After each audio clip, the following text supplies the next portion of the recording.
Car ஓட்ட தெரியாத பெண்ணின் கடைசி நொடிகள்.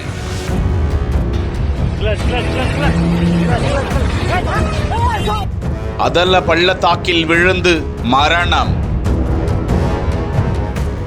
மகாராஷ்டிர மாநிலம் சத்ரபதி சம்பாஜி நகரில் உள்ள 300 அடி பள்ளத்தாக்கில் அந்த கார் பின்புறமாக சென்ற போது கீழே விழுந்து விபத்துக்குள்ளாகி இருக்கிறது. அந்த காரை இயக்கியவர் 23 வயதே ஆகும் இளம்பெண் ஸ்வேதா.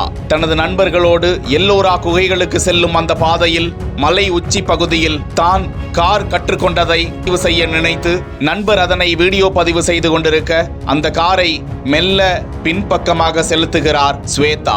அடுத்த நொடி கார் கட்டுப்பாட்டை இழந்து பின்பக்கமாக இருக்கக்கூடிய 300 அடி பள்ளத்தாக்கில் பாய்ந்து விழுந்து கோர விபத்து நேர்ந்து விடுகிறது. இவ்விபத்தில் ஸ்வேதா உயிரிழந்ததாக கூறப்படுகிறது. காவல்துறையினர் வழக்கு பதிவு செய்து நீண்ட நேர போராட்டத்திற்கு பிறகு ஸ்வேதாவின் உடலை மீட்டு மேலே கொண்டு வந்ததாக தகவல்கள் கூறுகின்றன.